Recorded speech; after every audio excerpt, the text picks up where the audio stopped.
First எல்லாருக்குமே happy Deepavali அப்படின்னு சொல்கிறோம். இன்றைக்கி வந்து தீபாவளி எல்லாருமே கொண்டாடுறோம். ஆனால் இன்றைக்கி தீபாவளியை நம்ம எவ்வளோ தூரத்துக்கு கொண்டாடுறோமோ ஒரு முக்கியமான நாளையும் நம்ம அனுசரிக்க மறக்கக்கூடாது.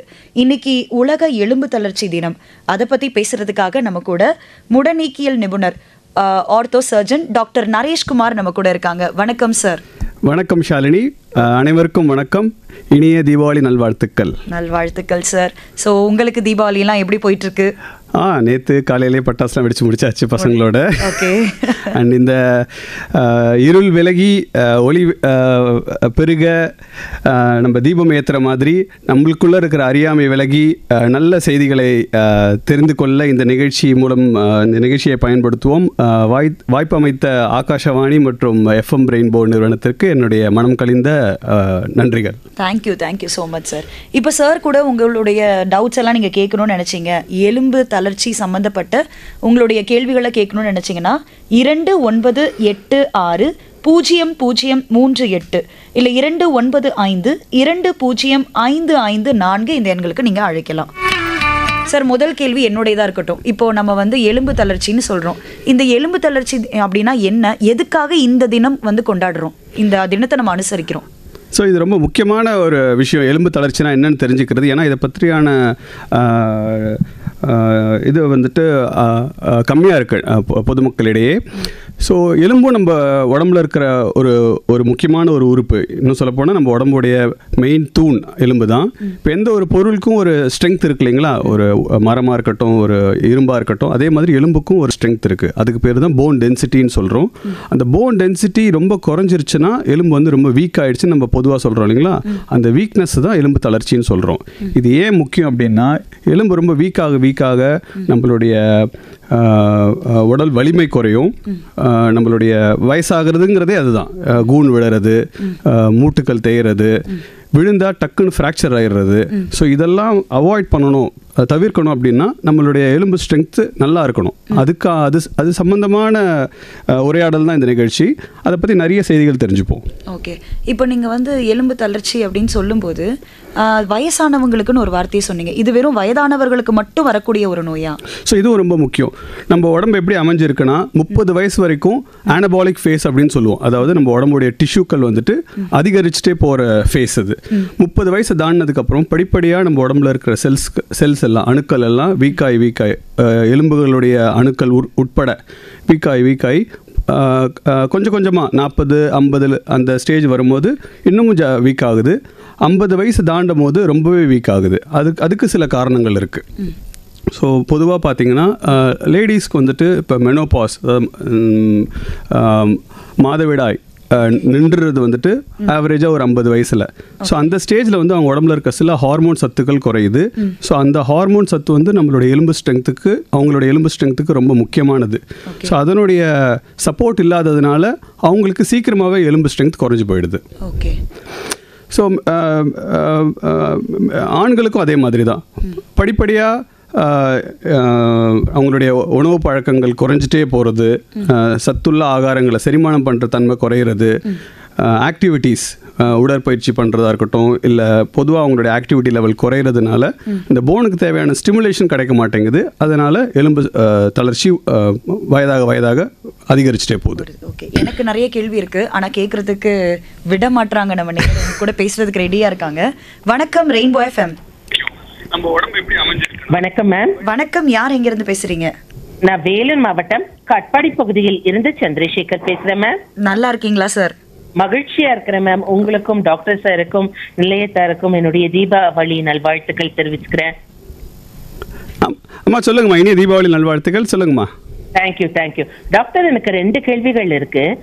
முதல் கேள்வி, இந்த எலும்புகள்ல தேய்மானம் இதை நிச்சயமாக தவிர்க்க முடியாத ஒண்ணு, ஆனா தள்ளி போடலாம் அப்படின்னாங்க. சோ இப்ப பெண்களுக்கு அதிகமாக எலும்பு தேய்மானம் அப்படிங்கிறது ஏற்படும். அதை எப்படி அவங்க ஹேண்டில் பண்ணுறது, அது என்னுடைய முதல் கேள்வி. ரெண்டாவது, எலும்புகள் வந்து கால்சியம் சத்து கம்மியா இருக்கிறதுனால பிரிட்டில் ஆக போகக்கூடிய ஒரு விஷயம். எனவே கால்சியம் தொடர்பான உணவுகள் எடுத்துக்கோங்க அப்படின்னு சொல்றாங்க. ஸோ வெஜிடேரியனா பியூரா இருக்கிறவங்க என்ன கால்சியம் தொடர்பான உணவுகள் எடுத்துக்கொள்ளலாம் எலும்புகள் வலுப்பெற? இதை பத்தியும் சொல்லுங்க டாக்டர். நன்றி. நான் ரேடியோல கேட்டுக்கிறேன் டாக்டர். சரிங்க சார். இப்போ உங்களுடைய முதல் கேள்வி, எலும்பு பெண்களுக்கு வந்துட்டு எலும்பு தேய்மானம், மூட்டு தேய்மானம் வரதை வந்துட்டு எப்படி தவிர்க்கலாம் அப்படின்னு சொல்கிறது.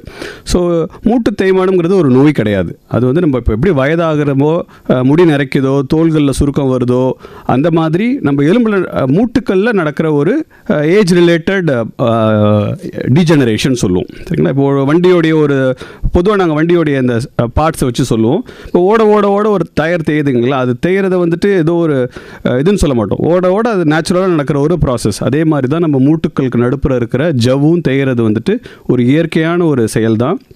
பட் சிலருக்கு அது ஜாஸ்தியாகும். யார் யாருடைய உடல் பருமன் ஜாஸ்தியாக இருக்குதோ, இல்லை அவங்களுடைய எக்ஸசைஸ் பண்ணுற பழக்கங்கள் இல்லையோ, இல்லை தவறான முறைகளில் அவங்க உட்காந்து வேலை செய்கிறாங்க, இல்லை தவறான முறையில் அவங்க வெயிட்டு தூக்குறாங்க, இல்லை நடக்கும்போதும் அவங்க சரியான முறையில் நடக்கலை, அவங்களுக்கெல்லாம் இந்த மூட்டு தேய்மானம் கொஞ்சம் சீக்கிரமாக வரத்துக்கூடிய வாய்ப்புகள் இருக்குது. ஸோ அதனால் நம்ம என்ன பண்ணணும்னா, அந்த மாதிரியான பழக்க வழக்கங்களை மாற்றிக்கிறது. அதாவது ஆரம்ப காலத்தில் இந்த தேஞ்சதுக்கு அப்புறமா எக்ஸசைஸ் பண்ணுறது அதுவுமே ஓகே தான். பட் ஆனால் தேயாமல் இருக்கணும், இல்லை அதை தள்ளி போடணும் அப்படின்னா ஆரம்பத்திலேருந்தே தசைகளுக்கான எக்ஸசைஸ் பயிற்சி பண்ணும்போது நம்ம மூட்டு மேலே வரக்கூடிய லோடு வந்து குறையும். அந்த லோடை கம்மி பண்ணுறது தான் எக்ஸசைஸோடைய மெயின் நோக்கமே. ஓகே. ஸோ அடுத்த கேள்வி, கால்சியம் சத்து குறைபாடுனால எலும்பு வந்து பிரிட்டில் ஆகுறது அப்படின்னு சொல்கிறது. அதுதான் இந்த நிகழ்ச்சியுடைய சாராம்சமே. ஸோ போன்ஸை வந்து எப்படி பிரிட்டில் ஆகாமல் பார்த்துக்கிறது அப்படிங்கிறது. ஒரு சின்ன எடுத்துக்காட்டுக்கு சொல்லணும்னா, நம்ம எலும்பை வந்துட்டு ஒரு பில்டிங்கோடைய ஒரு பில்லர் மாதிரி எடுத்துக்கலாம். ஸோ அந்த பில்லர் எப்படி செய்கிறாங்க? முறுக்கு கம்பி இருக்கும், கான்கிரீட் இருக்கும், ஜல்லி இருக்கும், மணல் இருக்கும், அதெல்லாம் சேர்ந்த ஒரு கலவை தானே அது. அதெல்லாம் கரெக்டான ப்ரொபோர்ஷனில் இருந்து அது நல்லா ப்ராப்பராக செட் ஆச்சுன்னா அந்த தூண் வந்து ஸ்ட்ராங்காக இருக்கும். நம்ம எலும்பும் அதே மாதிரி தான். வெறும் கால்சியம் மட்டும் ஆனதில்லை எலும்பு, அதில் பாதி தான் கால்சியம், மிச்சம் வந்து ப்ரோட்டீன். ஸோ இந்த ப்ரோட்டீனும் கால்சியமும் சரியான காம்பினேஷனில் இருக்கும் போது நம்ம எலும்பு வந்து வலிமையாக இருக்கும். அந்த வலிமைக்கு இன்னும் ஸ்டிமுலேஷன் கொடுக்குறது வந்து ஆக்டிவிட்டீஸ். ஸோ எவ்வளோக்கு எவ்வளோ நம்ம ஆக்டிவாக இருக்கிறோமோ போனுக்கு வந்துட்டு இன்னும் நம்ம போன் அதுக்கே ஒரு சிக்னல்ஸ் வரும் நம்ம மூளையிலேருந்து, இன்னும் ஸ்ட்ராங் ஆகணும் அப்படின்னு சொல்லிட்டு. ஸோ இந்த காம்பினேஷன் கரெக்டாக இருக்கும் போது உங்கள் எலும்பு வந்து வீக் ஆகாமல் இருக்கும். சூப்பர் சார், நன்றி. அடுத்த நேயர் கூட பேசுவோம். வணக்கம். ஓகே சார், நேர் நடுவில் இப்படி பாதியிலே போயிட்டாங்க சார். இப்போ நம்ம வந்து சொன்னீங்க, நம்மளுடைய போனுக்கு வந்து புரோட்டீன் அண்ட் கால்சியம் ரெண்டுமே முக்கியம் அப்படின்னு சொல்றீங்க. இப்போ கால்சியம்னாலே நமக்கு வந்து சின்ன வயசுல இருந்தே மண்டையில் ஏற்றுனது கால்சியம்னா பால் குடிக்கணும், பால் குடிச்சா கால்சியம் ஏறிடுன்றது. அது உண்மையா சார் இல்லை மித்தா? ஸோ அது உண்மைதான். எல்லா டைரி ப்ராடக்ட்ஸுமே பார்த்தீங்கன்னா கால்சியம் வந்துட்டு மேக்ஸிமம் அண்ட் ஈஸியஸ்ட் சோர்ஸ் பார்த்தீங்கன்னா milk and milk related products. அது தயிராக இருக்கலாம், மோராக இருக்கலாம், லஸ்ஸியாக இருக்கலாம், பன்னீராக இருக்கலாம். பால்லேருந்து வரக்கூடிய எந்த ஒரு உணவுப் பொருட்களும் கால்சியம் சத்து நிறைந்தது. அண்ட் அதுதான் ஈஸியஸ்ட் சோர்ஸ் உலகம் ஃபுல்லாகவே. பட் அது மட்டும் முக்கியம் கிடையாது. இப்போ கால்சியம்ங்கிறது காமனாக நம்ம அட்வர்டைஸ்மெண்ட்டில் பார்க்குறோம், எல்லா இடத்துலையும் பார்க்குறதுனால கால்சியம் அது ஒன்றுத்தை மட்டுமே தான் நம்ம கவனம் செலுத்துகிறோம். பட் அதை தவிர மெக்னீஷியம் இருக்குது, ஜிங்க் இருக்குது, போரான் இருக்குது, அந்த மாதிரி நிறைய ட்ரேஸ் எலிமெண்ட்ஸ் சொல்லுவோம், மைக்ரோ நியூட்ரியன்ஸ். அது எல்லாமே நம்ம எலும்புக்கு முக்கியமானது. ஸோ அது எல்லாம் சரியான அளவில் கிடைக்கணும் அப்படின்னா மில்க்கும் தேவை. அதை தவிர மற்ற காய்கறிகள், குறிப்பாக கீரை வகைகள், இப்போ கீரையில் பார்த்தீங்கன்னா முளைக்கீரை, முருங்கைக்கீரை, அதுதான் வந்துட்டு ரொம்ப ரொம்ப rich source of calcium, iron and மற்ற ஊட்டச்சத்துக்கள் எல்லாமே. வல்லாரக்கீரை. ஸோ இதிலெல்லாம் கால்சியம், எலும்புக்கு தேவையான சத்துக்கள் நிறைய உண்டு. அதை தவிர பார்த்தீங்கன்னா பிரண்டை. இப்போ சிலர் வீட்டில் பார்த்தீங்கன்னா பிரண்டை வந்துட்டு பொடியாக யூஸ் பண்ணுவாங்க, இல்லை தொகையெல்லாம் யூஸ் பண்ணுவாங்க. ஸோ அதிலலாம் வந்துட்டு இப்போ அந்த காலத்துலேயே பார்த்தீங்கன்னா பிரண்டை வந்து எலும்பு ஃப்ராக்சர் ஆகிடுச்சுன்னா அதை கூட வைக்கிறதுக்கு பிரண்டை சாப்பிட சொல்லுவாங்க. ஸோ அதில் வந்து எலும்புக்கு தேவையான சத்துக்கள் நிறைய இருக்குது. ஸோ அதை தவிர விட்டமின் டி, அதுவும் முக்கியமான ஒரு விட்டமின். இப்போ நம்ம என்ன தான் கால்சியம் சாப்பிட்டாலும் நம்ம வயிற்றுலேருந்து அந்த கால்சியம் வந்து எலும்புக்கு போய் சேரணும். அதுக்கான ஒரு டிரான்ஸ்போர்ட்டர் மாதிரி விட்டமின் டிங்கிறது. ஸோ இந்த விட்டமின் டி கம்மியாக இருந்தால் நம்ம எவ்வளோ கால்சியம் சாப்பிட்டாலும் அது எலும்புக்கு போய் சேர போகிறது கிடையாது. நிச்சயமா. ஸோ இது மாதிரி. ஓகே, இப்போ அடுத்த நேயர் கூட பேசலாம். வணக்கம். ஹலோ வணக்கம், யார் எங்கிருந்து? வணக்கம், சித்தமல்லி மேம். சித்தமல்லி ராஜமாணிக்கம் பேசுகிறேன் மேம். ராஜமாணிக்கம், நல்லா இருக்கீங்களா? நல்லா இருக்கேன் மேம். தீபாவளி நல்வாழ்த்துக்கள். நல்வாழ்த்துக்கள். டாக்டர் கிட்ட பேசலாம், நீங்க பேசுங்க. வணக்கம் சார். வணக்கம் சார். சார், எனக்கு எங்கள் ஒய்ஃபுக்கு வந்து 45 வயசு ஆகுது. சரிங்க. அவங்களுக்கு வந்து இந்த நடக்கும்போது ஒரு சில்பாகி முட்டியில் வந்து ஜவ்வு கீஞ்சிச்சு. எம்ஆர்ஐ ஸ்கேன் எடுத்து பார்த்ததுக்கு எம்ஆர்ஐ ஸ்கீம் ஆப்ரேஷன் பண்ணுவாங்க. ஆனால் வேற டாக்டர் கொண்டு வர தேவையில்லை, நீங்கள் எக்ஸசைஸ் செய்யுங்க, நான் டேப்லெட் கொடுத்தாங்க, கொஞ்சம் சாப்பிட்டா கொஞ்சம் வலி கம்மியாக இருந்தது. சரிங்க. ஆனால் இப்போ அந்த இடுப்புலேருந்து அந்த கால் வலிங்க வலிக்கு சார். அது என்ன காரணமாக இருக்கும்? இல்லை ஆப்ரேஷன் தான் பண்ணணுமா? இல்லை, இப்போ அவங்களுக்கு அடிப்பட்டது முட்டிலைங்களா இல்லை இடுப்புலைங்களா? முட்டியில சார், முட்டியில தான் அடிபட்டது. சரிங்க. ஸோ இப்போ ரெண்டு டிஃப்ரெண்ட் இஷ்யூங்க. இப்போ முட்டிக்கு நடுப்புற பார்த்தீங்கன்னா ஜவ் இருக்கும். அந்த ஜவ்வோடைய வேலை என்னென்னா முட்டிக்கு ஒரு குஷன் கொடுக்குற மாதிரி. சரிங்களா? நம்ம உடம்போடைய வெயிட் வந்து டைரெக்டாக ஒரு எலும்பு இன்னொரு எலும்பு மேலே உரையாமல் இருக்கிறதுக்கு நடுப்புற வந்துட்டு ஒரு குஷனிங் மாதிரி. இப்போ இந்த ஜவ்வு கிழிஞ்சிருச்சு அப்படின்னா அது என்ன மாதிரியான டேருங்கிறத பார்க்கணும். அதில் நிறைய வகைகள் இருக்குது. பார்ஷியல் டேர்னு சொல்லுவோம். லேசாக ஒரு இடத்துல மட்டும் கொஞ்சம் இதுவாக இருக்கும். இப்போ ஒரு சில பார்த்தீங்கன்னா டேர் ஆகி அந்த ஜாயிண்ட்டுக்குள்ளாரியே தனியாக ஆடிட்டு இருக்கும். அந்த மாதிரி இருந்துச்சுன்னா அதை வந்து சர்ஜரி பண்ணி சரி பண்ணிக்கிறது நல்லது. ஏன்னா அது தானாகவே போய் ஆற போகிறது கிடையாது எவ்வளோ வருஷம் ஆனாலும். ஸோ தொடர்ந்து முட்டி வலி இருந்துகிட்டே இருக்கும். ஸோ அந்த எம்ஆர்ஐ ஸ்கேனில் என்ன மாதிரி டேருங்கிறது தெரிஞ்சுக்கணும். பட் அது வரைக்கும் ஃபஸ்ட்டு எக்ஸசைஸ் பண்ணி தேஞ்சு இருக்குன்னு சொன்னாங்க. ஆமாம் சார். அந்த தேய்மானத்துக்கு இந்த ஏஜுக்கு ஆப்ரேஷன் அவசியம் கிடையாதுங்க. ஜவ்வு கிழிகிறதுங்கிறது வேறு, தேய்மானங்கிறது வேறு. தேய்மானத்துக்கு வந்து எக்ஸசைஸ் பயிற்சி தான் கரெக்டாக சொல்லியிருக்கிறாங்க. கிழிஞ்சு இருக்கிறது வந்துட்டு சிலது வந்து தன்னாலே ஆறிடும். அதுக்கு வந்து நம்ம ஒரு 6 வாரம் வரைக்கும் டைம் கொடுத்து பார்க்கலாம். சரிங்களா? ஸோ அந்த மெத்தட் ஃபஸ்ட்டு ட்ரை பண்ணி பார்க்கலாம். சரி சார். நன்றி அழைத்ததுக்கு.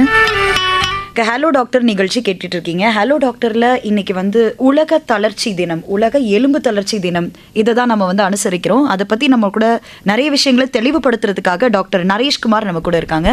தொடர்ந்து நம்ம சார் கூட பேசுவோம். சார், இப்போ வந்து போன் டென்சிட்டி குறையுது, அதனால தான் இந்த எலும்பு தளர்ச்சி வருதுன்னு சொன்னீங்க. இப்போ போன் டென்சிட்டி குறையுதுன்னு நமக்கு எப்படி சார் தெரியும்? ஸோ இப்போ பொதுவாக பார்த்தீங்கன்னா ஒரு சிலருக்கு வந்துட்டு எதுவும் அடிபட்டிருக்காது, இல்லை ரொம்ப ஸ்ட்ரெயின் பண்ணி எதுவும் வேலை செஞ்சுருக்க மாட்டாங்க. ஆனால் தானாகவே எலும்பெல்லாம் கொஞ்சம் வலிக்க ஆரம்பிக்கும். அது வந்து ஒரு முதல் அறிகுறி. போன் டென்சிட்டி ஆல்ரெடி கொஞ்சம் குறைஞ்சிருக்கு அப்படின்னு நம்ம உணர்றதுக்கு.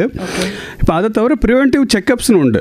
ஓகேங்களா? இப்போது எப்படி நம்ம பிபிக்கு, சுகருக்கு, கொலஸ்ட்ராலுக்கு அந்த மாதிரிலாம் நம்ம பிளட் டெஸ்ட்டு, அதெல்லாம் ஸ்கேன், ஹார்ட்டுக்கு ஸ்கேன் அந்த மாதிரிலாம் எடுத்து பார்க்குறோமோ, அதே மாதிரி எலும்புக்கும் சில ஸ்கேன் உண்டு. அதுக்கு பேர் வந்துட்டு போன் மினரல் டென்சிட்டி ஸ்கேன் சொல்லுவோம், பிஎம்டி ஸ்கேன். அப்படி இல்லைன்னா டெக்ஸா ஸ்கேன் சொல்லுவோம். ஸோ அது ஒரு சிம்பிள் எக்ஸ்ரே மாதிரி தான். பட் அந்த எக்ஸ்ரே கூடவே சேர்ந்து சில வேல்யூஸ் வந்து கால்குலேட் பண்ணி கொடுப்பாங்க. டி ஸ்கோர்னு சொல்லுவோம். ஸோ அந்த டி ஸ்கோர் வந்து பாசிட்டிவ் ரேஞ்சில் இருந்துச்சுன்னா உங்கள் போன் ஸ்ட்ரென்த் வந்து நார்மலாக இருக்குன்னு அர்த்தம். அது நெகட்டிவாக இருக்குது, -1 -2 அந்த மாதிரிலாம் இருக்கும். அந்த மாதிரி இருந்துச்சுன்னா எலும்பு வந்து வீக்காக இருக்குன்னு அர்த்தம். அது வந்துட்டு நம்மளுக்கு ஒரு வார்னிங் சைன். இந்த மாதிரி இருக்கும்போது அதுக்கான கரெக்டிவ் மெஷர்ஸ் வந்து உடனடியாக எடுத்தாகணும். இப்போ அதை தவிர பார்த்திங்கன்னா சிலருக்கு அதர் டிசீசஸ் இருக்கும். இப்போ தைராய்டு ப்ராப்ளம் இருக்கும், இல்லை டயபெட்டிஸ் இருக்கும். இப்போ அவங்களுக்குலாம் பார்த்திங்கன்னா எலும்பு ஸ்ட்ரென்த் வந்து சீக்கிரமாகவே குறையிறதுக்கான ஒரு தன்மை உண்டு. ஸோ அவங்க வந்துட்டு கொஞ்சம் ப்ரிகாஷனரியாக முன்கூட்டியே இந்த பரிசோதனைகள் எடுத்து பார்த்து தெரிஞ்சுக்கிட்டா ஃப்யூச்சரில் இப்போ எலும்பு ஃப்ராக்சர் ஆனதுக்கப்புறம் என் போன் டென்சிட்டி வீக்காக இருக்குது அப்படின்னு நம்ம உணர்றதுக்கு பதிலாக முன்கூட்டியே அதை தெரிஞ்சு வச்சுக்கிட்டா இந்த மாதிரியான ஃப்ராக்சர்ஸ் அவாய்ட் பண்ணலாம், போன் பெயின் அவாய்ட் பண்ணலாம். ஓகே. இப்போ வந்து நார்மல் ஹெல்த் செக்கப் வந்து இப்போ சின்ன வயசுல இருக்கிறவங்களே பண்ணுறாங்க. பட் இந்த பிஎம்டி ஸ்கேன் அப்படின்றது எந்த வயசுலேருந்து பண்ண ஆரம்பித்தா பெட்டராக இருக்கும் டாக்டர்? ஸோ இப்போ பொதுவாக பார்த்தீங்கன்னா நான் சொன்ன மாதிரி ஃபஸ்ட்டு 30 வயசுக்கு அப்புறமா தான் நம்ம உடம்புடைய டிஷ்யூக்கள்லாம் வீக்காக ஆரம்பிக்கிற ஃபேஸ், கேட்டபாலிக் ஃபேஸ்ன்னு சொல்கிறது. பட் அதுக்கு அர்த்தம் வந்துட்டு எடுத்த உடனே 30 வயசுலேயே அதுக்கான அந்த போன் டென்சிட்டி ஸ்கேன்லாம் எடுத்து பார்க்கணுங்கிற அவசியம் கிடையாது. பொதுவாக 40-45 வயசு, இது பெரும்பாலும் பார்த்திங்கன்னா பெண்களுக்கு தான் இது அதிகமாக நாங்கள் வந்துட்டு பரிந்துரை பண்ணுவோம். ஏன்னா இந்த மெனோபாஸ் அந்த இஷ்யூனால ஸோ ஈஸ்ட்ரோஜன் குறையும் போது ரேப்பிடாக ரொம்ப மலமலன்னு எலும்பு ஸ்ட்ரென்த் வந்து குறைய ஆரம்பிச்சிடும்.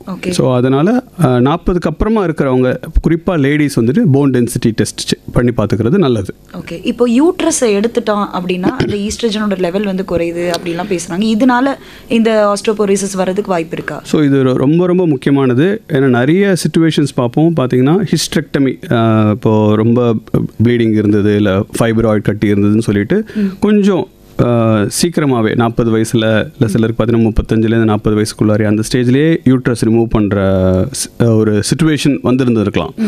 ஸோ அப்படி இருக்கும்போது அதுக்கு பேர் ஏர்லி மெனோபாஸ் சொல்லுவோம். யூட்ரஸோடு சேர்ந்து சம்டைம்ஸ் அந்த ஓவரியும் சேர்த்து எடுத்துருவாங்க. அப்படி எடுக்கும்போது ஈஸ்ட்ரோஜன் லெவல் வந்து பிளட்டில் ரொம்ப குறைஞ்சிரும் சீக்கிரமாகவே. இப்போ பொதுவாக 45 வயசுலேருந்து குறைய ஆரம்பிக்குதுன்னா இது வந்து 35-40 வயசுலேருந்து குறைய ஆரம்பிக்குது. ஸோ அப்படி இருக்கிறவங்க இன்னமும் இதில் வந்து ஜாக்கிரதையாக இருக்கணும். போன் டென்சிட்டி ஸ்கேன் எடுத்து பார்க்குறதா இருக்கட்டும், இல்லை போன் டென்சிட்டி எப்படி இருந்தாலும் குறைய தான் போகுது அப்படின்னு தெரிஞ்சுக்கிட்டு அதுக்கான முன்னெச்சரிக்கை நடவடிக்கைகளாக சில விஷயங்கள் ஆரம்பத்திலேருந்து ஃபாலோ பண்ணுறது நல்லது. ஓகே, எனக்கு ஒரு காமன் டவுட் இருக்குது டாக்டர். இப்போது நமக்கு இந்த எலும்பு தளர்ச்சி பிரச்சனை இருக்குது அப்படின்னு தெரிஞ்சிச்சுன்னா அதை ரிவர்ஸ் பண்ணிக்க நம்மளால முடியுமா? கண்டிப்பாக ரிவர்ஸ் பண்ண முடியும். அதுதான் இதனுடைய முக்கியமான விஷயம்.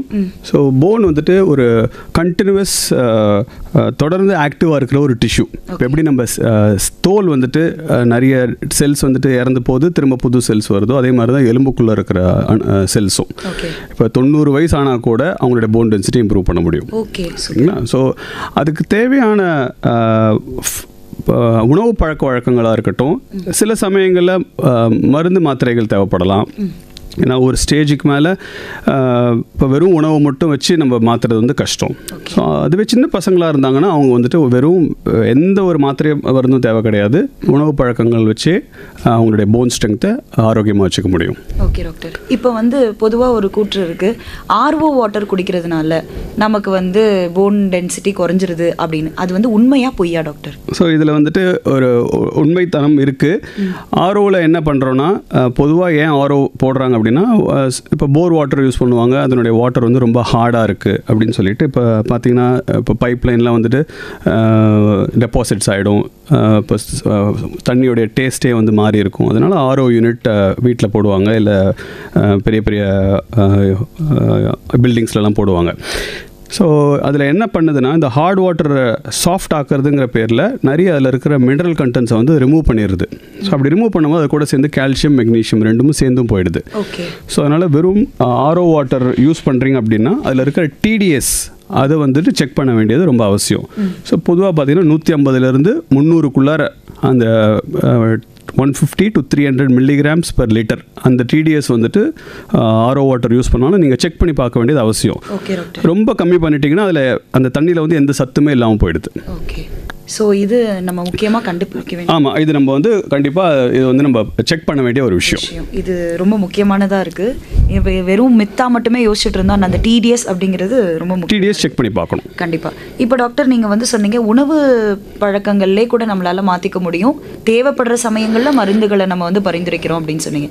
உணவில் வந்து புரோட்டீன் கால்சியம் அப்படின்னு 2 பக்கமாக பிரிச்சுட்டீங்க. இப்போ புரோட்டீன்னாலே நம்ம நம்மளுக்கு ஞாபகத்துக்கு வர்றது வந்து இந்த சிக்கன் அந்த மாதிரியான வகைகள் தான். இதை தாண்டி புரோட்டீன் சோர்ஸாக என்ன நம்ம பார்க்க முடியும்? ஸோ இப்போ வெஜிடேரியனாக இருக்கட்டும், இல்லை போத் வெஜ் அண்ட் நான்வெஜ் சாப்பிட்றவங்களா இருக்கட்டும், எல்லாருக்குமே போதிய அளவுக்கு ப்ரோட்டீன் கிடைக்கிறது நம்ம இந்திய உணவு வகைகள்லேயே இருக்குது.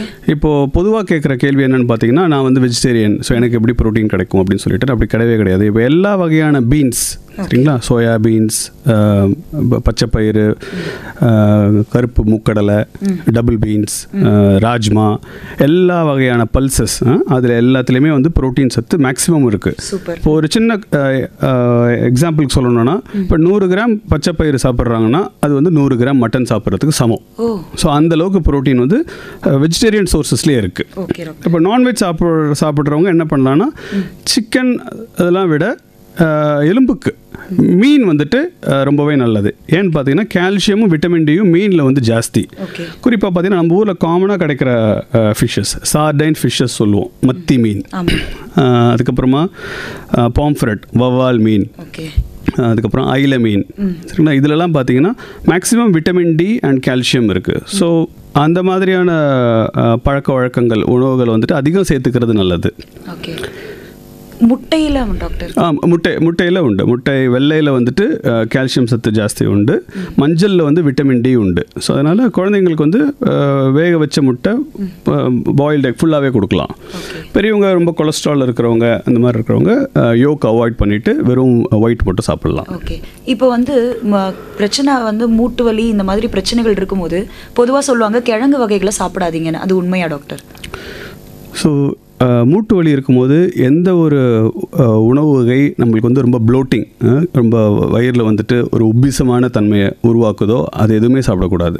அது கிழங்காக இருக்கட்டும், இல்லை ப்ரான்ஸாக இருக்கட்டும், இல்லை ரொம்ப ஹெவி ஃப்ரைடு ஃபுட்டாக இருக்கட்டும், அது எது சாப்பிட்டாலுமே நம்ம வயிறு வந்து ரொம்ப ப்ளோட்டடாக இருக்கும்போது joint pains or muscle pains வந்து ஜாஸ்தி ஆகும். சரிங்களா. ஸோ அதனால் கிழங்கு வகைகள் பெரும்பாலும் இந்த மாதிரி மூட்டு வலிகள் இருக்கிறவங்க அவாய்ட் பண்ணுறது நல்லது. ஈஸியாக ஜீரணமாகக்கூடிய காய்கறிகள் சேர்த்துக்கிறது நல்லது. இதில் ஒரு சில எக்ஸாம்பிள் இருக்குது, எக்ஸப்ஷன்ஸ் இருக்குது. மரவள்ளி கிழங்கு வந்துட்டு நல்லது தான், அதில் ஒன்றும் தப்பு கிடையாது. வந்து காம்ப்ளெக்ஸ் கார்போஹைட்ரேட்ஸ் நிறைய உண்டு. இப்போ கேரளாவில் பார்த்தீங்கன்னா கப்பா வித் மீன் குழம்பு, இது வந்து ரொம்ப ஃபேமஸான ஒரு டிஷ் இப்போ கேரளா சைட்லலாம். ஸோ அது வந்துட்டு ரொம்ப ஆரோக்கியமான ஒரு உணவு தான்.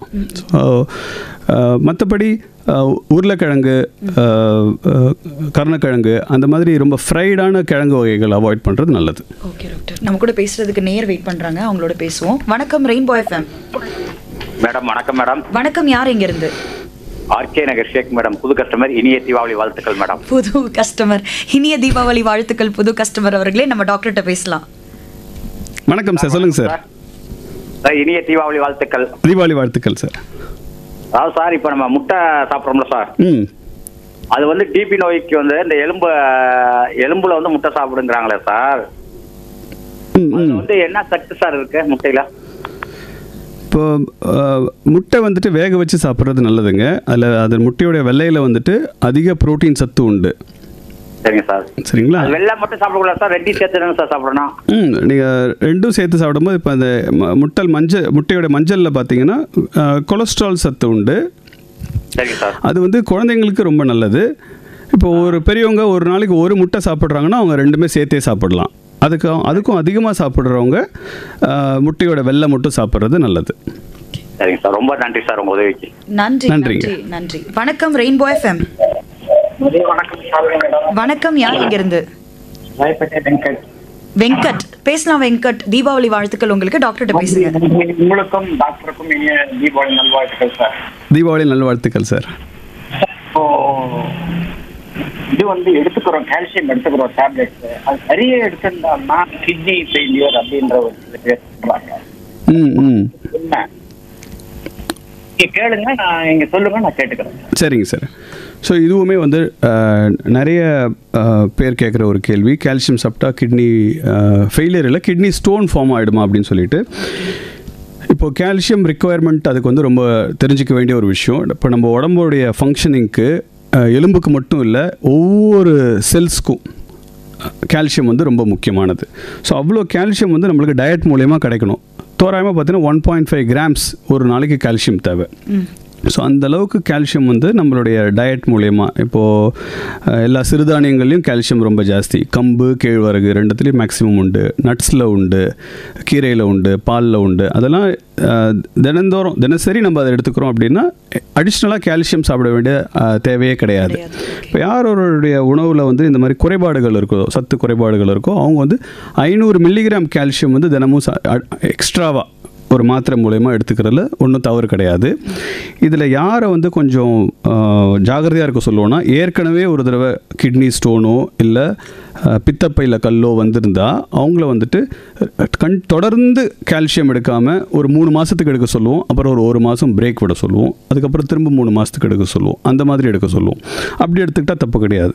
அண்ட் இந்த கால்சியம் எடுக்கிறதுலையும் என்ன மாதிரி கால்சியம்ங்கிறது இருக்குது. அதில் கால்சியம் சிட்ரேட்னு வரும். இப்போ மாத்திரைகளில் நீங்கள் அதில் படித்து பார்த்தீங்கன்னா தெரியும், கால்சியம் சிட்ரேட்னு இருக்கும். அது வந்து ரொம்பவே சேஃபானது. அதில் வந்து கிட்னி கல் ஃபார்ம் ஆகிறதுக்கான வாய்ப்புகள் குறைவு. Okay doctor. டாக்டர், இப்போது ஆக்சுவலாக ஒரு முட்டு வலி வந்துருச்சு அப்படின்னாலே பொதுவாகவே இப்போ வாக்கிங்கே யாரும் போகிறது இல்லை. போகிறவங்க கூட ஐயோ எனக்கு முட்டி வலிக்குதுன்னு சொல்லி போகிறதே இல்லை. இது வந்து எவ்வளோ தூரத்துக்கு வந்து சாத்தியம் டாக்டர்? நம்ம முட்டு வலியோட வாக்கிங் போகிறது எப்படி? ஸோ இதுவும் ரொம்ப ரொம்ப நிறைய பேர் பொதுவாக கேட்குற ஒரு கேள்வி, முட்டி வலிச்சா இன்னும் நடந்தால் இன்னும் அதிகமாக முட்டி தேஞ்சிருமோ அப்படின்னு சொல்லிட்டுன்னு. அப்படி கிடையவே கிடையாது. இப்போ ஒரு சில ஆக்டிவிட்டீஸ், ஒரு லெவல் சர்ஃபேஸ், லெவல் கிரவுண்டில், பார்க் மாதிரியான ஒரு சர்ஃபேஸ், இல்லை மாடியில், இல்லைனா வீட்டை சுற்றி அவங்க காம்பவுண்டுக்குள்ளாரையே இந்த மாதிரி ஃப்ளாட்டான சர்ஃபேஸில் நடக்கிறதுல தவறே கிடையாது. அதில் வந்து கெயிட் ரீட்ரெயினிங் சொல்லுவோம், எப்படி நடக்கணும் அப்படின்னு சொல்லிட்டு. பொதுவாக பார்த்தீங்கன்னா நம்ம முழு பாதத்தையும் அழுத்தி நடப்போம், அதில் கவனம் செலுத்தாமல் நடப்போம். அப்படி இல்லாமல் குதிகாலுக்கு அதிக ப்ரெஷர் கொடுத்து நடக்கும் போது நம்ம சதைங்க நிறைய வேலை செய்யும். அப்போ வந்து மூட்டு மேலே லோடு வராது. இன்னொன்று வந்துட்டு ஒரு நேர் கோடை ஃபாலோ பண்ணி நடக்க சொல்லுவோம். அப்படி நடக்கும்போது சதைங்களுக்கு இன்னும் நிறைய வேலை வரும், மூட்டு மேலே லோடு வராது. அந்த மாதிரியான நடைப்பயிற்சி முறையை ஃபாலோ பண்ணுறது நல்லது. இப்போ சிலர் என்ன பண்ணுவாங்க, நிறைய மாடிப்படி ஏறணும்னு ட்ரை பண்ணுவாங்க. அதுதான் வந்து பண்ணக்கூடாது மூட்டு தேய்மானம் இருக்கிறவங்க. அப்புறம் கீழே உட்காந்து எழுந்துக்கிறது, இந்தியன் டாய்லெட் மாதிரியான இதில் உட்காந்து எழுந்துக்கிறது, அப்படி எழுந்துக்கும் போது தான் மூட்டு மேலே அதிக அளவு ப்ரெஷர் வந்து இன்னும் தேய்மானம் ஜாஸ்தி ஆகிறதுக்கு வாய்ப்பு இருக்குது. ஓகே, ஸோ இதில் வந்து அவங்க கவனமாக இருக்கணும். மாடிப்படி அதிக வாட்டி ஏறி இறங்குறது, கீழே உட்காந்து எழுந்துக்கிறது, அப்புறமா இப்போ ஒரு ஏத்தமான சர்ஃபேஸில் நடக்க ட்ரை பண்ணுறது. இப்போ ட்ரெட்மில்ல வந்து அந்த இன்க்ளினேஷன் இன்க்ரீஸ் பண்ணி நடக்க ட்ரை பண்ணுவாங்க. அந்த மாதிரி பண்ணக்கூடாது. லெவலான சர்ஃபேஸில் நடந்தால் பிரச்சனை கிடையாது. ஓகே டாக்டர், எவ்வளோ தூரம் அவங்க எவ்வளோ நேரம் அவங்க வந்து நடக்கலாம் டாக்டர்? பொதுவாக நாங்கள் பரிந்துரைக்கிறது வந்துட்டு ஒரு 1/2 மணி நேரம், குறைஞ்சபட்சம் 1/2 மணி நேரம் நடக்கணும் அப்படிங்கிறது. Okay doctor. ஸோ அந்த 1/2 அன் ஹவர் நடந்தால் தான் நம்மளுடைய ஹார்ட்டுடைய பம்பிங் நல்லா இம்ப்ரூவ் ஆகும். தசைங்களுக்கு ஓரளவுக்காவது ஒரு வேலை கிடைக்கும். அதுக்கும் கம்மியாக நடக்கிறது வந்துட்டு அந்தளவுக்கு எஃபெக்டிவாக இருக்காது. ஓகே, நடன்னு சொல்லும் போது நார்மலாக நம்ம வீட்டில் நடக்கிறோம்ல, அந்த மாதிரியான நடையா இல்லை வந்து கை கால்களை நல்லா உதறி நடக்கிற மாதிரி நடையா? கண்டிப்பாக. இப்போ சாதாரணமாக நிறைய பேர் என்ன சொல்லுவாங்கன்னா, வீட்டுக்குள்ளாரே நாள் ஃபுல்லாக நடந்துகிட்டே தான் இருக்கிறேன், எனக்கு வேலை இருந்துகிட்டே இருக்குது, அதுவே வாக்கிங் தானே அப்படின்னு சொல்லுவாங்க. அப்படி கிடையாது. இப்போ நம்ம ஒரு ரூம்லேருந்து இன்னொரு ரூமுக்கு நடக்கிறது, அப்பப்போ திரும்பி நடக்கிறது, அந்த மாதிரிலாம் இல்லாமல் ஒரு லாங் சர்க்கிளாக ஒரு பார்க் மாதிரி எடுத்துக்கோங்க, இல்லை ஒரு கிரவுண்ட் எடுத்துக்கோங்க.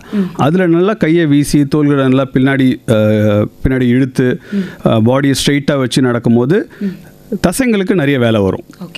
அப்படி இல்லாமல் சின்ன சின்ன ரூம்குள்ளார நடக்கும்போது என்ன ஆகும்னா, ஜாயிண்ட்ஸ் மேலே தான் நிறைய லோடு வருமே தவிர தசைங்களுக்கு அந்த அளவுக்கு ஒரு பயிற்சியாக இருக்காது. Okay doctor.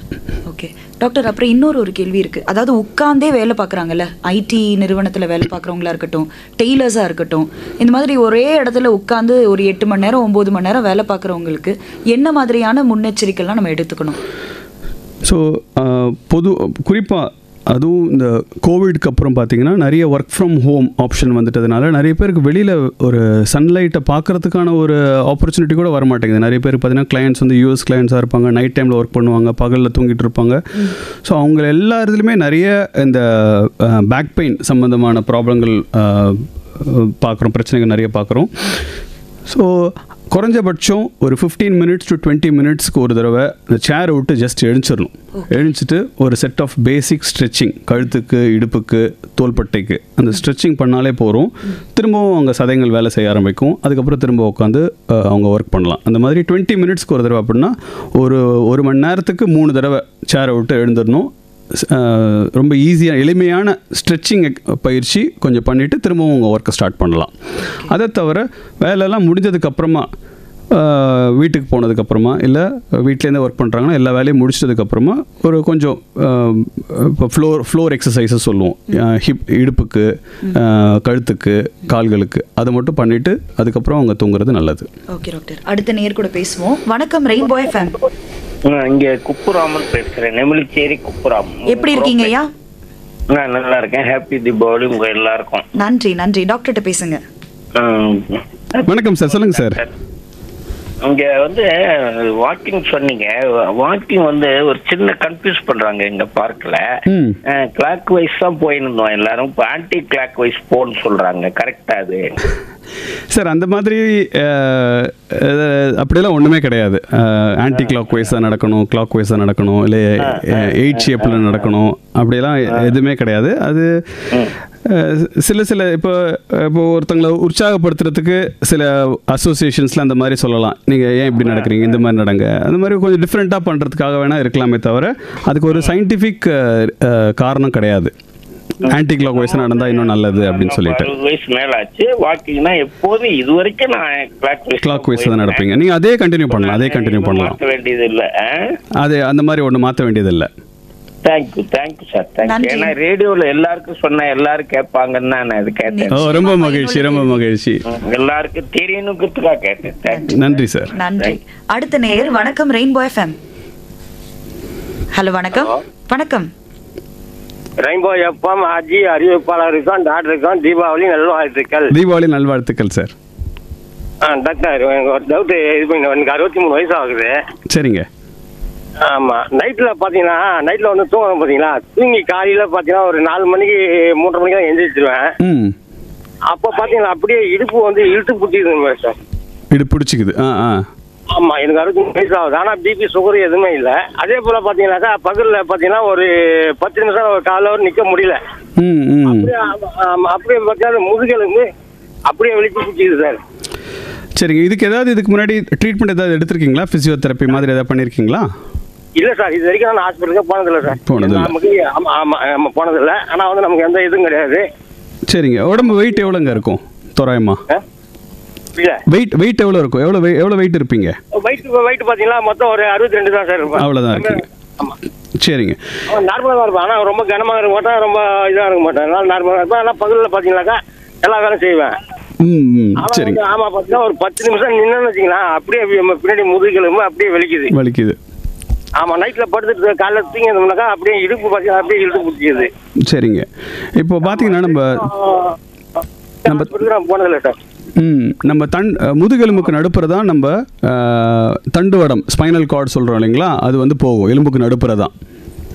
ஸோ இப்போ வயசாக அந்த எலும்புக்கும் நடுப்புற, இப்போ முதுகெலும்புங்கிறது ஒரு சிங்கிள் எலும்பு கிடையாது, 33 எலும்பு இருக்குது. 2 எலும்புக்கும் நடுப்புற சில டிஸ்க்குன்னு சொல்லிட்டு ஜவ்வு இருக்கும். அந்த ஜவ்வு தான் நம்மளுக்கு வயசாக தேயிறது. அது தேயும் போது எலும்புக்கு நடுப்புற போகிற நரம்பு வந்து கொஞ்சம் ப்ரெஸ் ஆகலாம், நர்வ் கம்ப்ரெஷன் சொல்கிறோம் இல்லைங்களா, அந்த மாதிரி. அது மைல்டாக இருக்கிறவங்களுக்கு தான் நீங்கள் சொல்கிற மாதிரி சிம்டம்ஸ் இருக்கும். அதாவது தொடர்ந்து ஒரே பொசிஷனில் இருக்கிறாங்க, உட்காந்துட்டே இருக்கிறாங்க. அதுக்கப்புறம் எழுந்துக்கும் போது பார்த்தீங்கன்னா ஃபஸ்ட்டு ஒரு 10 செகண்டுக்கு ரொம்ப ஸ்டிஃபாக இருக்கும். அதுக்கப்புறம் நடக்க ஃப்ரீ ஆகும். நைட்டு தூங்கிட்டு காலையில் எழுந்துக்கும் போது முதுகு அப்படியே ரொம்ப பிடிச்சிக்கிட்ட மாதிரி இருக்கும். அப்புறம் கொஞ்சம் வேலை செய்ய ஃப்ரீ ஆகிடும். ஸோ அப்படி இருக்கிறவங்க இது ரொம்ப ஜாஸ்தியாக இருக்குது அப்படின்னா அதுக்கு எக்ஸ்ரே எடுத்து செக் பண்ணி பார்க்கணும். சரிங்களா? அந்த நரம்பெல்லாம் நல்லா வேலை செய்யுதா, இல்லை எந்த அளவுக்கு தேஞ்சிருக்கு எலும்பு, அதெல்லாம் தெரிஞ்சுக்கிறதுக்கு. இல்லை மைல்டாக தான் இருக்குது, மற்றபடி நல்லா வேலை செய்ய முடியுதுன்னா பொதுவாக நீங்கள் வெயிட்டு தூக்கி வேலை செய்கிறத அவாய்ட் பண்ணணும் பகல் நேரத்தில்.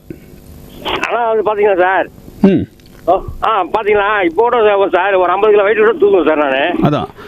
ஆமா 50 கிலோ வெயிட் விட அசால்ட்டா நான் தூக்கிடுவீங்க. ஆமா தூக்கிடுவேன். ஆமா, அந்த அளவுக்கு நமக்கு இது இருக்கு. 50 கிலோ வெயிட் நான் தூக்கிடுவேன். ஆனா பாத்தீங்கன்னா ஒரு 5 நிமிஷம் ஒரு 10 நிமிஷம் நிக்க முடியல. ஆனா நைட்ல படுத்தா காலைல எந்திரிக்க முடியல. சரிங்க. இப்போ இதுக்கு வந்து 2 விதமாக ட்ரீட் பண்ணலாம். ஒன்று வந்துட்டு சில இந்த நரம்பு ஃப்ரீ ஆகிறதுக்கு தசைகள் வந்து மசில் ரிலாக்ஸ்ன்னு சொல்லுவோம், அந்த மாதிரி கொஞ்சம் மாத்திரை ஒரு 2 வாரத்துக்கு எடுத்துக்கிட்டு ஃபிசியோதெரப்பியில் இந்த ட்ராக்ஷன் கொடுப்பாங்க. அதுக்கப்புறம் இந்த நரம்புக்கு ஸ்ட்ரெச்சிங் எக்ஸசைஸை சொல்லி கொடுப்பாங்க. யோகா பயிற்சி மாதிரி இருக்கும். அதெல்லாம் கொஞ்சம் கற்றுக்கிட்டு நீங்களே தினமும் காலையில் எழுந்த உடனே பண்ண ஆரம்பிச்சிங்கன்னா இந்த டைட்னஸ் வந்து வராது. அதை தவிர இப்போ உங்களால் 50 கிலோ வெயிட் தூக்க முடியுது, ஓகே. பட் இருந்தாலும் உங்கள் எலும்புக்கு வந்து அதுவும் குறிப்பாக முதுகுக்கு வந்து அவ்வளோ நல்லது கிடையாது. ஸோ அந்தளவுக்கு வெயிட் தூக்காமல் இப்போ பொதுவாக என்ன ஒரு 5-10 கிலோக்குள்ளே இருக்கிற வெயிட் வரைக்கும் தூக்குறதுல தப்பு கிடையாது. தூக்கும் போது வெளியே இல்லை சார், தூக்கும் போது வழி இல்லை. அதான், ஆனாலும் அது அந்த அளவுக்கு வெயிட் தூக்குறத தவிர்க்கலாம். அதான் அசால்ட்டா தூக்கி தோல் மேலே வச்சுப்போம் சார். 50 கிலோ வெயிட் வந்து வச்சுருப்போம் சார் நான். சரி, அதெல்லாம் ஒன்றும் இல்லை சார். ஸோ இதுக்கு ஃபிசியோதெரப்பி மற்றும் எக்ஸசைஸ் பயிற்சியே போதுங்க. இது நீங்கள் ரெகுலராக அங்கே பக்கத்தில் ஃபிசியோதெரப்பியில் போய் கற்றுக்கிட்டு பண்ணிங்கனாலே போகிறோம். ஓகே, நன்றி டாக்டர். நன்றி டாக்டர். நம்ம தொடர்ந்து பேச போகிறோம். ஒரு சின்ன பிரேக் அப்புறமா ஒரு பாடலை கேட்க போகிறோம். பிகில் திரைப்படத்திலிருந்து பாடல் உங்களுக்காக வந்துட்டே இருக்கு. இணைந்திருக்கலாம். இது ரெயின்போ FM 101.4. இங்கே எல்லாமே எப்போவுமே சமதுள்ள. உலக எலும்பு தளர்ச்சி தினம் இன்னைக்கு அனுசரிக்கப்படுது. அந்த இது குறித்த தகவலை கொடுக்கறதுக்காக, இது குறித்த நம்முடைய சந்தேகங்களை நீக்கிறதுக்காக நம்ம கூட ஆர்த்தோ டாக்டர் நரேஷ்குமார் நம்ம கூட இருக்காங்க. தொடர்ந்து அவங்க கூட பேச போறோம். நான் பேசலாம் நினைக்கும் போது எடுத்ததுமே காலர் வராங்க. டாக்டர், அவங்களோட பேசிடலாம். வணக்கம். லைன் கிடைத்தாகிவிட்டது. வணக்கம். ஓகே, வணக்கம் ரெயின்போ FM. மேடம் வணக்கம். மேடம் வணக்கம். யார் எங்க இருந்து? ராமேஸ்வரத்துல இருந்து மகேஸ்வரி பேசுறேன் மேடம். நல்லா இருக்கீங்களாமா? தீபாவளி வாழ்த்துக்கள் உங்களுக்கு. தீபாவளி வாழ்த்துக்கள் மேடம். ஓகே, பேசுங்க டாக்டர்கிட்ட பேசுங்க. வணக்கம்மா, சொல்லுங்கம்மா. வணக்கம் டாக்டர். டாக்டர், எங்க அப்பாவுக்கு 68 வயசாகுது டாக்டர். சரிங்கம்மா. அவங்களுக்கு வந்து கால் நடக்கும்போது வந்து முழுக்குன்னு சவுண்ட் கேட்குது. அதான் அது என்ன கம்ப்ளைண்ட்? சரிங்கம்மா. 68 வயசு சொன்னீங்க இல்லைங்களா? இப்போ 2 காலில் அந்த மாதிரி இருக்காமா? ஒரு காலில் தான் சார். ஒரு காலில் மட்டும் அந்த மாதிரி இருக்கு. சரி, இதுக்கு முன்னாடி இப்போ ஏதாவது அடிபட்டிருக்கா, விழுந்திருக்காங்களா? இல்ல, அப்படிலாம் விழுகல சார். சும்மா இத வேலை பார்த்தாக அதுல இருந்து இப்ப அந்த கால்வலி இருந்ததுல இருந்து வேலைக்கெல்லாம் போறது கிடையாது. இதுக்கு முன்னாடி என்ன மாதிரியான வேலை பார்த்துட்டு இருந்தாங்க? இந்த கொத்தனார் வேலை பார்த்துட்டு இருந்தாங்க. சரி, ரொம்ப மேனுவல் ஒர்க் இருக்கும், ஸ்ட்ரெயின் பண்ணி வேலை செய்யற மாதிரி தான் இருக்கும். சரிங்கம்மா. இப்போ இது இப்போ நீங்கள் சொல்கிறத வச்சு அவங்க ஏஜ், அவங்க செஞ்சுட்டு இருந்த வேலை இதெல்லாம் வச்சு பார்க்கும்போது உங்களுக்கு முழங்கால் மூட்டு தேஞ்சிருக்கிற மாதிரி தெரியுதுமா? கட் ஆயிடுச்சு. ஓகே. ஸோ முழங்கால் மூட்டு தேஞ்சிருக்கிற மாதிரி இருக்குது. ஸோ அதுக்கான என்ன பண்ணணும்னா ஆரம்பத்தில் ஃபஸ்ட்டு ஒரு எக்ஸ்ரே எடுத்து பார்க்கணும். எக்ஸ்ரே எடுத்து பார்க்கும்போது எந்த அளவுக்கு ஏதாவது மூட்டு தேஞ்சிருக்கா அப்படிங்கிறது தெரியும். அதில் நிறைய ஸ்டேஜஸ் சொல்லுவோம். இப்போ ஸ்டேஜ் 1னா லேசாக தான் எலும்பு தேஞ்சிருக்கு அப்படின்னு சொல்லுவோம். இப்போ அதுவே ஸ்டேஜ் 4னா எலும்புக்கு நடுப்புற இருக்க வேண்டிய ஜவ் வந்து கம்ப்ளீட்டாகவே தேஞ்சு போயிடுச்சுன்னு சொல்லுவோம். ஸோ அதுக்கேற்ற மாதிரியான ட்ரீட்மெண்ட் இருக்குது. இப்போ பெரும்பாலும் கொஞ்ச நாளைக்கு கொஞ்சம் பெயின்கான மாத்திரை கொஞ்சம் போட்டுக்கிட்டு சில ஃபிசியோதெரப்பி பயிற்சி கொடுப்போம். இப்போ மெழுகுவத்திரம் கொடுக்குறது, எக்ஸசைஸ் பயிற்சி கொடுக்குறது, முட்டிக்கு வந்துட்டு ஒரு நீ கேப், இந்த சாக்ஸ் மாதிரி அது போட்டுட்டு வேலை செய்கிறது. இப்போ ஆரம்பத்தில் நம்ம டிஸ்கஸ் பண்ண மாதிரி கீழே உட்காந்து எழுந்துக்கிறது, நிறைய மாடி ஏறுறது, இது ரெண்டுத்தை மட்டும் தவிர்த்துட்டு ஃப்ளாட்டான சர்ஃபேஸில் நடக்கிறது பண்ணலாம். சரிங்களா? அதே மாதிரி வீட்டில் டாய்லெட்டும் இந்தியன் டாய்லெட் இருந்ததுன்னா அது வந்து வெஸ்டர்ன் டாய்லெட்டாக மாற்றிடுறது. நிறைய நாளைக்கு பெயின் கில்லர் மாத்திரை சாப்பிட்றதுல எந்த பிரயோஜனமும் கிடையாது. அதில் நிறைய ஆபத்துகள் தான் இருக்க தவிர வலி மாத்திரையை விட கொஞ்ச நாளைக்கு வலி மாத்திரை போட்டால் தப்பு கிடையாது. சரிங்களா? அதை தவிர வீட்டில் நீங்கள் என்ன பண்ணலாம், சுடு தண்ணி வச்சு ஒத்தரம் கொடுக்கறது பண்ணலாம். காலுக்கு வந்து எக்ஸசைஸ் பயிற்சி சொல்லிக் கொடுப்பாங்க. இப்போ நீங்கள் ஃபிசியோதெரப்பிக்கு போனீங்கன்னா அந்த எக்ஸசைஸ் பயிற்சியை விடாமல் ஒரு நாளைக்கு ஒரு 2 முறையாவது பண்ணுறது. இது வந்துட்டு பொதுவான ட்ரீட்மெண்ட். ஓரளவுக்கு கொஞ்சம் முட்டி தேஞ்சிருக்கு அப்படின்னும் போது, இப்போ ரொம்பவே தேஞ்சிருச்சு, ஒரு ஃபியூ ஸ்டெப்ஸ் கொஞ்சம் நடக்கிறது கூட சிரமப்படுறாங்க, இது எல்லா ட்ரீட்மெண்ட்டும் நீங்கள் எடுத்து பார்த்தாச்சு, அதுக்கப்புறமாவும் முடியல அப்படின்னும் போது ஆப்ரேஷன் மெத்தட் இருக்குது, மூட்டு மாற்று அறுவை சிகிச்சைன்னு சொல்லிட்டு. ஸோ அந்த ட்ரீட்மெண்ட்டுக்கு அவங்களுக்கு தேவைப்படுமாங்கிறத முதல்ல எக்ஸ்ரே எடுத்து பார்த்தா தெரியும். அப்படி சப்போஸ் அந்த ஸ்டேஜில் இருக்குது, ஸ்டேஜ் 4ஆக இருக்குன்னா அது பண்ணிக்கிறதுல தப்பு கிடையாது. அதில் வந்து உங்களுக்கு நிரந்தர தீர்வு கிடைக்கும். ஓகே டாக்டர், எனக்கு ஒரு டவுட் இருக்குது. இப்போது மூட்டு மாற்று அறுவை சிகிச்சை, நீ டிரான்ஸ்பிளான்ட் சொன்னீங்க. இப்போ இந்த நீ டிரான்ஸ்பிளான்ட் பண்ணால் இருக்கிற நடையும் போயிடும் அப்படின்ற ஒரு எண்ணம் இருக்கே, அது உண்மையா டாக்டர்? இல்லவே இல்லைம்மா, இது வந்து ஒரு தவறான கருத்து. ஏதோ ஒரு சில இடத்துல சில இது நடந்திருந்திருக்கலாம், பட் அதுக்கு அர்த்தம் வந்து இந்த சர்ஜரியில் ஃபால்ட் அப்படிங்கிறது கண்டிப்பாக கிடையவே கிடையாது. ஓகே, இந்த நீ ரீப்ளேஸ்மெண்ட் சர்ஜரி ஒரு ரொம்ப ரொம்ப சக்ஸஸ்ஃபுல்லான சர்ஜரி. இப்போ ஆர்த்தோபெடிக்ஸ்லேயே கண்டுபிடிச்ச ஒரு சக்ஸஸ்ஃபுல்லான சர்ஜரினா ஹிப் ரீப்ளேஸ்மெண்ட், ஹிப் ரீப்ளேஸ்மெண்ட், அப்புறம் நீ ரீப்ளேஸ்மெண்ட், இது 2 தான். ஏன்னா இதில் ப்ராப்ளம் இருக்கிறவங்க படிப்படியாக அவங்களுடைய ஆக்டிவிட்டி வந்து ரொம்ப குறைஞ்சிட்டு போயிடும். அண்ட் ஒரு மாதிரி பெட் ரிடன் ஆக ஆரம்பிச்சிருவாங்க இன்னும் வயசாக. பெட்லேருந்து ஒரு பாத்ரூமுக்கு நடந்து போகிறது அந்த அளவுக்கு கூட பண்ண முடியாத அளவுக்கு போயிடுவாங்க.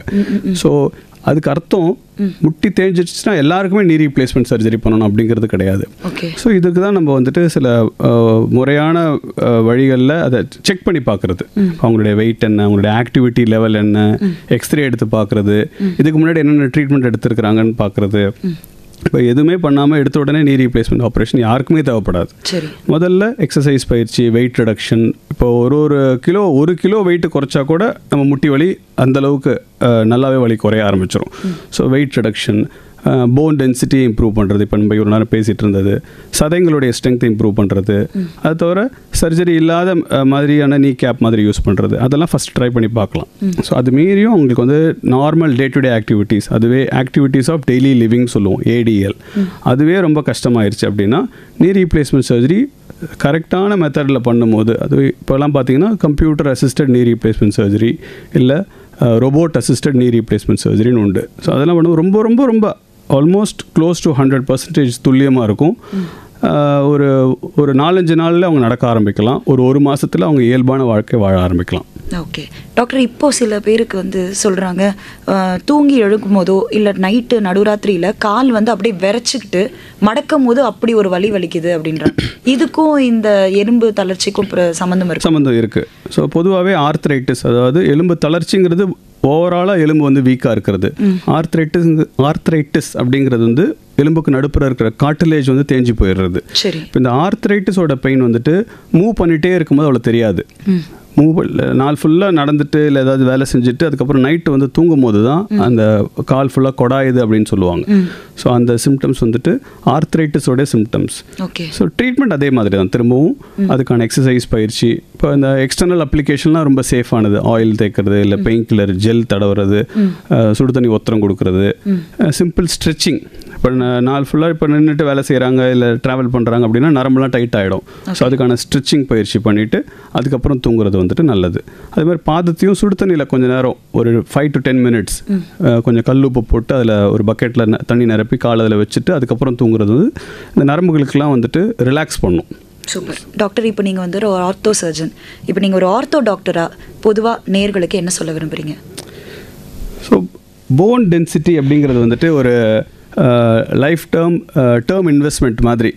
இப்போ அதுக்கு அர்த்தம், இப்போ அதனுடைய பலன் வந்து நீங்கள் ரிட்டையர் ஆகும்போது அனுபவிக்கணும் அப்படின்னா அதுக்கான முதலீடு வந்து நீங்கள் ஆரம்பத்துலேருந்தே செய்ய ஆரம்பிக்கணும். ஆரம்பத்தில் எல்லாத்தையும் விட்டுட்டு அதுக்கப்புறம் கடைசியில் அதுக்கான பலன் கிடைக்கணும் அப்படின்னா அது வந்து ரொம்ப சிரமம். ஸோ ஒரு சிம்பிள் எக்ஸசைஸ், சிம்பிள் உணவு பழக்க வழக்கங்கள், ஒரு வாட்டி நீங்கள் ஸ்ட்ரெச் பண்ணுறதும், ஒரு வாட்டி நடக்கும் போது நீங்கள் ஜாகிரதையாக நடக்கிறதும், அது வந்து ஒரு எஸ்ஐபி போடுற மாதிரி. ஸோ இது நீங்கள் தொடர்ந்து சிறு வயதிலிருந்தே, சின்ன பசங்களாக இருக்கட்டும், இல்லை காலேஜ் ஸ்டூடெண்ட்ஸாக இருக்கட்டும், இல்லை மிடில் ஏஜாக இருக்கட்டும், இதை நீங்கள் பண்ண ஆரம்பிச்சிங்க. எவ்வளோ சீக்கிரமாக பண்ண ஆரம்பிக்கிறீங்களோ உங்களுடைய லேட்டர் இயர்ஸ் 60-70 வயசில் பார்த்தீங்கன்னா வலி இல்லாமல் ஆக்டிவாக இருக்கலாம். Okay, super doctor. Thank you so much. இந்த 1 மணி நேரம் உங்களோட எங்களுக்கு எப்படி போச்சுன்னே தெரியல. எனக்கு பயனுள்ளதாக இருந்தது, நிச்சயமாக நேயர்களுக்கும் பயனுள்ளதாக இருந்திருக்கும் அப்படின்னு நாங்கள் நம்புகிறோம். நன்றிம்மா. நன்றி ஷாலினி. எனக்கு இந்த ஒரு சிறப்பான தினத்தன்று இப்படி ஒரு வாய்ப்பு அமைத்த ஆகாஷவாணி மற்றும் எஃப்எம் ரெயின்போ நிறுவனத்துக்கு என்னுடைய நன்றிகள் மற்றும் இனிய தீபாவளி நல்வாழ்த்துக்கள். நன்றி டாக்டர், நன்றி. Thank you so much. நேர்களே, நீங்கள் கேட்டுட்டு இருக்கிறது ரெயின்போ எஃப்எம் 101.4. இங்கே எல்லாமே சமதுல. இவ்வளோ நேரம் நீங்கள் கேட்டுட்டு இருந்தது ஹலோ டாக்டர் நிகழ்ச்சி. உலக எலும்பு தளர்ச்சி தினம் சம்பந்தமாக முடநீக்கியல் நிபுணர் டாக்டர் நரேஷ்குமார் அவங்களோடனான நேர்முகத்தை கேட்டீர்கள். தொடர்ந்து இணைந்திருக்கலாம்.